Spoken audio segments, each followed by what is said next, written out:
आज सुबह ईरान ने इजराइल पे लगातार हमले किए और इतनी सारी मिसाइलें बरसाई कि उनके काफ़ी सारे शहर अभी जल चुके हैं और वहाँ से जो विजुअल्स आ रहे हैं उसे देखकर समझ में आएगा कि किस लेवल की तबाही आज ईरान ने इजराइल के अंदर मचाई है। अब ये सब हो क्यों रहा है? जहाँ ट्रंप बोल रहे थे कि ईरान यूएस वॉर अब खत्म होने वाला है, अचानक से ये वॉर इतना भड़का क्यों?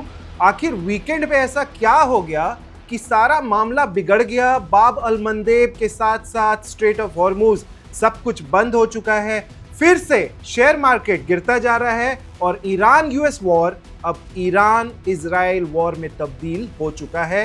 नमस्कार, मेरा नाम है नागेंद्र सिंह, आप देख रहे हैं वन इंडिया। जो सबसे बड़ी खबरें हैं, जो सबसे बड़ी अपडेट्स हैं, वो आपको सबसे पहले बताते हैं।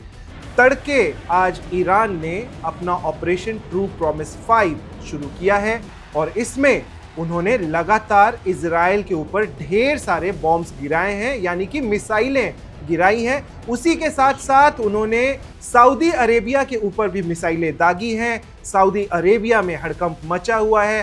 कुवैत, बहरीन और बाकी के जो जगह हैं वहाँ आपको पता है कि लगातार अटैक्स हुए हैं। कतार ही एक ऐसी बड़ी कंट्री है, या एक ऐसी कंट्री है जो यूएस के साथ है, वहाँ पे सबसे बड़े बड़े यूएस बेसेस हैं, वहाँ पर इस बार हमला नहीं हुआ है। अब ऐसा हो क्यों रहा है? पूरा मामला बिगड़ा कैसे? आपको याद होगा डोनाल्ड ट्रंप हर दिन बोलते आते हैं कि ईरान के साथ बातचीत चल रही है, सब कुछ बहुत अच्छा चल रहा है। एक दो ही ऐसे विवाद हैं जिन पे उनकी सुलह नहीं हो पा रही, जैसे कि यूरेनियम।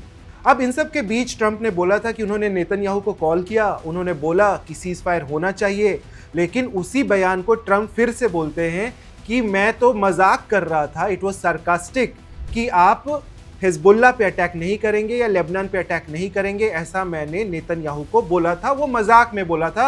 नेतन्याहू को पूरा हक है स्ट्राइक्स करने का, और कोई बेवकूफ़ी होगा जो हिजबुल्लाह पे अटैक नहीं करेगा या लेबनान पे अटैक नहीं करेगा अगर आप इजरायली हैं तो।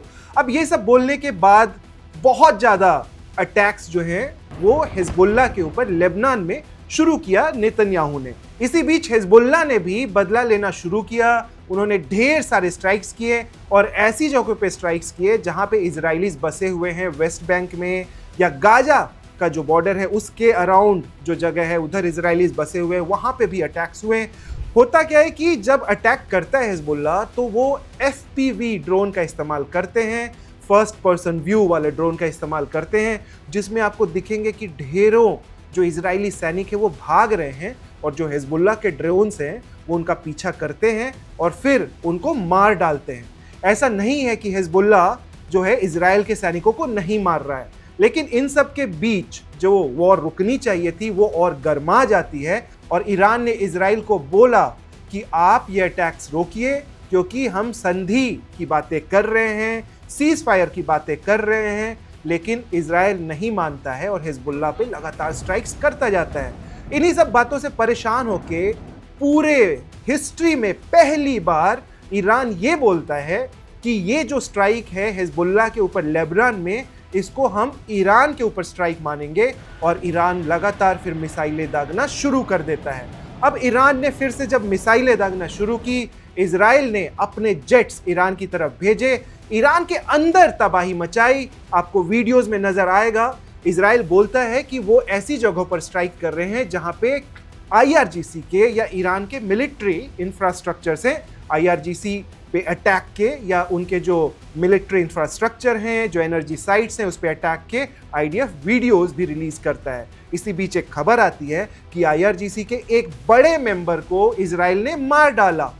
ये खबर आते ही ईरान बहुत ही ताकत से अपनी बड़ी मिसाइलों का इस्तेमाल करना शुरू करता है, और जो नज़ारे हमने देखे थे 28 तारीख को अटैक होने के बाद, वैसे नज़ारे इजराइल के अंदर फिर से देखने को मिलते हैं।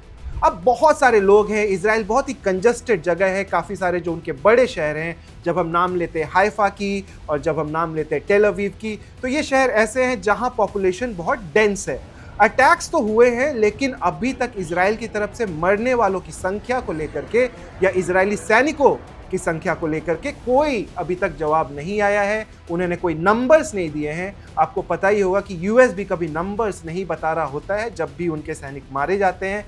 इन सब के बीच डोनाल्ड ट्रंप जागते हैं और वो फिर से एक बात बोलते हैं कि मुझे पीस चाहिए, इजराइल तुम सुनो, नेतन्याहू तुम सुनो, लेकिन डोनाल्ड ट्रंप जो अपील करते हैं वो अब मोर ऑफ अ प्लीडिंग, एक रिक्वेस्ट अब नजर आती है कि आप प्लीड कर रहे हैं ईरान से कि आप प्लीज ये वॉर रोक दो, प्लीज आप इजराइल पे अटैक नहीं करिए। इसका रीजन ये है कि इजराइल को बचाने के लिए भी डोनाल्ड ट्रंप अपने यूएस, अपने देश का पैसा खर्च कर रहे हैं, यूएस का डॉलर्स लगा रहे हैं ताकि इजराइल सेफ रह सके। उनके पैट्रियट मिसाइल्स हैं, काफी सारे सिस्टम्स हैं, सब कुछ इजराइल इस्तेमाल कर रहा है और इन सब में यूएस बहुत सारा पैसा खर्च कर रहा है। अब देखिए ईरान क्या करता है। जैसे ही डोनाल्ड ट्रंप ने यह अनाउंसमेंट किया, ईरान ने बोला कि अभी के लिए तो हम इस स्ट्राइक को रोक रहे हैं, इसको ठहरा रहे हैं, लेकिन हमने एक पेनफुल ब्लो इजराइल के ऊपर किया है। अगर इजराइल अभी भी इससे सबक नहीं लेता है और वो अगर फिर भी हिजबुल्लाह के ऊपर अटैक करता है, लेबनान के ऊपर अटैक करता है या ईरान के ऊपर अटैक करता है, तो हम इससे भी हार्शर अटैक करेंगे जिसमें बहुत सारी जानें जाएंगी और इसका जो परिणाम है वो बहुत बुरा होगा और इजराइल को हम पनिश करेंगे, ये IRGC ने बोला है। अब हम आपको बता देते हैं कि अटैक्स कहां कहां पर हुए हैं। पिछले 3 दिनों में या 4 दिनों में अगर हम बात करें कि ईरान ने किन किन देशों को धोया है, किन पर अटैक्स किए हैं, तो उसमें सबसे पहला नाम सऊदी अरेबिया का, जहां आज अटैक हुआ। इजराइल आपको पता चल ही गया है। इसके अलावा कुवैत और बहरीन, ये जो देश हैं, यहां पर भी ईरान ने बहुत सारे अटैक्स किए हैं, बहुत सारी मिसाइलें दागी हैं और वहां पर से वीडियोस बहुत सारे आए हैं जिसमें ये देखने को मिल रहा है कि ये सारी जगह अभी जल रही हैं। रीजन यही है कि हर जगह पर यूएस के बेसेस हैं और ईरान ने अब कहा है कि अब हम अपनी अगली स्ट्राइक्स सारे एनर्जी साइट्स पे करेंगे और इतनी बड़ी संख्या में करेंगे कि तबाही को कोई रोक नहीं पाएगा। तो हम देखते हैं कि आगे क्या होता है। ट्रंप ने तो रिक्वेस्ट की है कि आप अब इस वॉर को रोकिए और संधि करिए, लेकिन ट्रंप के बातों का अब कोई मतलब नहीं रह गया। वो हर दिन एक नई बात बोलते हैं, सुबह उठते ही उनके पूरे स्टेटमेंट्स बदल जाते हैं। जब भारत में शाम होती है, वहाँ सुबह होती है, तो उसके बाद ही शाम को भारत में स्टेटमेंट्स आना शुरू हो जाते हैं। आज भी स्टेटमेंट्स आए। अब देखते हैं कि ईरान कितना संयम दिखाता है, इजराइल कितना संयम दिखाता है। लेकिन भारतीयों के लिए बड़ी खबर इन सब युद्ध में से ये है कि इंडिया ने एक एडवाइजरी जारी की कि जो भी लोग मिडिल ईस्ट में, खासकर सऊदी अरेबिया में और बाकी के जगहों पे हैं, वो लोगों के लिए इमरजेंसी का नोटिस जारी किया कि आपको देश छोड़ देना चाहिए। अंदेशा ये लगाया जा रहा है कि जो वॉर खत्म होता हुआ नजर आ रहा था वो और भी विशालकाय होता जा रहा है। बाब अल मंदेब एक स्ट्रेट ऑफ हॉर्मुज की तरह एक रास्ता है जिसका इस्तेमाल गैस लाने के लिए भारत भी करता है और कच्चे तेल लाने के लिए भारत इसका इस्तेमाल करता है।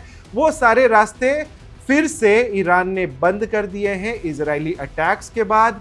अब उन रास्तों से फिर से तेल आना बंद हो चुका है। अब भारत के लिए मुश्किलें और बढ़ने वाली हैं क्योंकि जो वॉर खत्म होता हुआ नजर आ रहा था वो फिर से शुरू हो चुका है। आप लगातार देख रहे हैं कि कैसे LPG के प्राइसेस बढ़ चुके हैं। आज ही आपको बता दें कि LPG जो आप यूज कर रहे हैं, घरेलू सिलेंडर, वो भी अब 1000 रुपए के ऊपर पहुंच चुका है। पेट्रोल डीजल 100 के ऊपर पहुंच चुका है। लेकिन ये भी अभी बस शुरुआत है।